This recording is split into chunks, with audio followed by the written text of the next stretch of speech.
This is the build. So, yeah.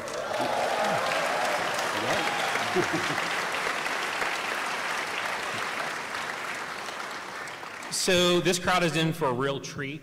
We showed this at E3, but you guys are going to get the really the most detailed walkthrough of the map, at the first detailed walkthrough of the map. So, you know, like Max said, when we started the project, there was a huge number of decisions that we had to make. You know, we sat down with Max. We really went over the things that worked, the things that didn't work, kind of his wish list items, those types of things. Really, the first thing was the hardest decision was what 6 maps. And as you can see, Ascension here made the cut, obviously. So what I'd like to do is just kind of walk through a map a little bit. So first of all, you guys will notice the updated visuals.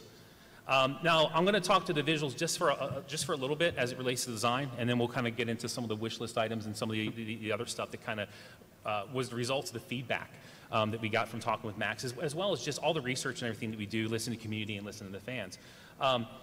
Obviously, you know, with Xbox One, oh, sorry, thank you.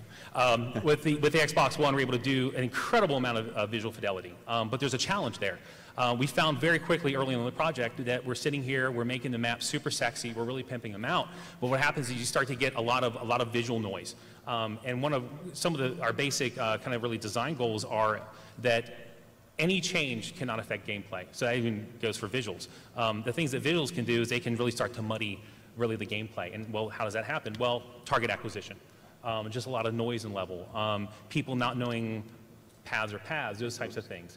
So you know, that was a big challenge we really tackled head on. So let me kind of point out some of the key visuals here.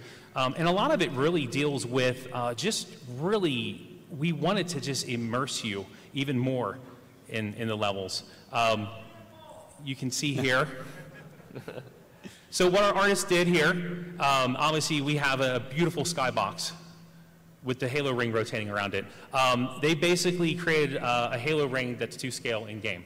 And that's what you're seeing right now. It's pretty fantastic. Can you drop down there and run around? Yeah. So show us, prove it. Totally, you can totally do that. What I can do is give you guys a much better view of it, just to kind of give you a fantastic view Jump of just on the how ledge, much Merce, work to see how good you are. How much work went into this. So we're over here about a leap of faith. Oh, I'll jump. Okay, I'll jump. Nice. And you just don't really realize just how incredible the visuals are until you. Oh. So.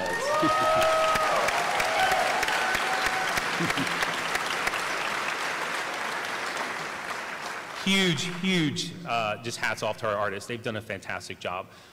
So obviously there's a lot of other things you guys can see, and I'll move through this pretty quickly. Just incredibly detailed terrain, natural features. The Forerunner structures are just gorgeous, just absolutely gorgeous. So let's move on to the gameplay stuff a little bit. You know, when we got together and we talked to Max, you know, there were a couple things at a high level that we wanted to do with the maps. There's a lot of skill that's involved. There's a really nice skill gap in Halo 2.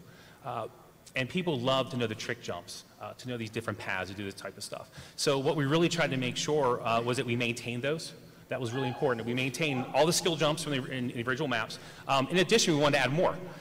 So you know, all your classic skill jumps and those types of things will be in the map, including some additional skill jumps. Now this is a pretty standard one. And then just really small things, because really the most important thing here is that every single change, no matter how small, has got to add to the gameplay. It has absolutely got to add to the gameplay. Every single thing that we did to the game had to be a home run. Anything that was 50-50, anything that was kind of like, meh, no, cut. Everything had to move the game forward. So just simple things like this. For those of you that are familiar with the sniper rifle platform here, so you know you could drop down here before, right? Well, what we wanted to do was for skilled players, they can get up here from another route. So we've seen a lot of really, truly skilled players actually jump up that path, flank their opponent, and it's just fantastic. It's just really subtle things like that have really added a lot to the game. I'm going to go through here and show you guys a couple other really, really important paths that we have changed.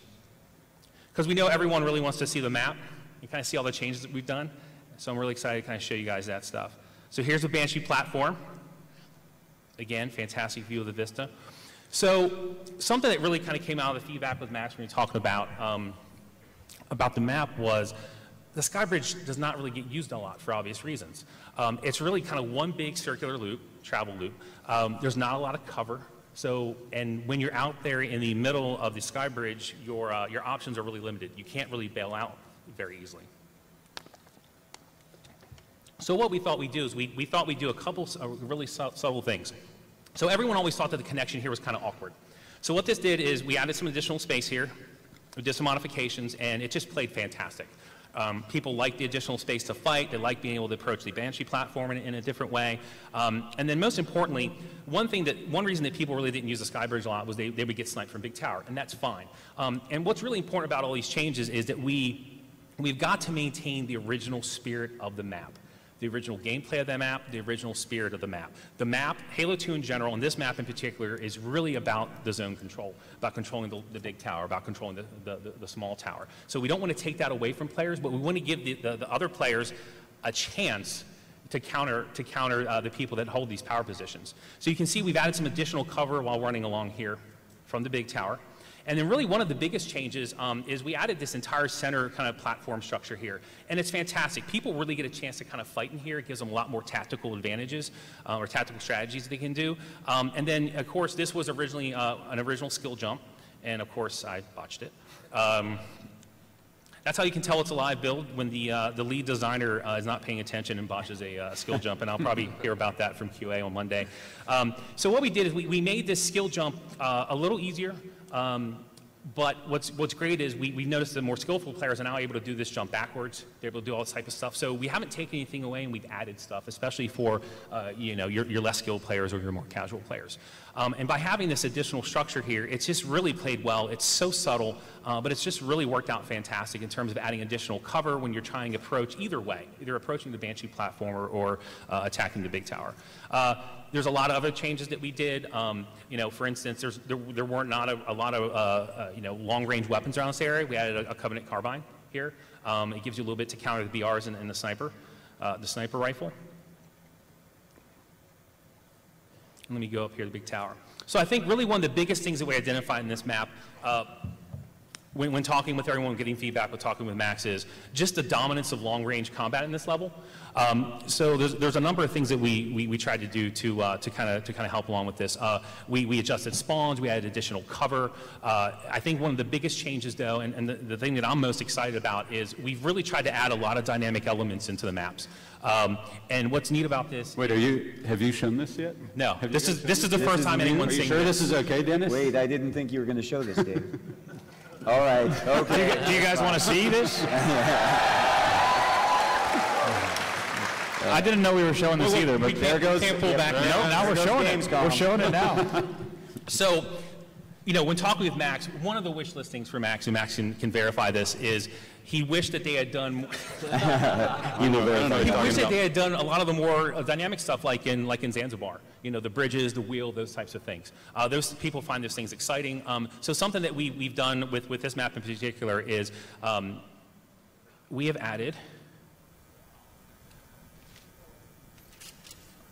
an energy shield in the middle.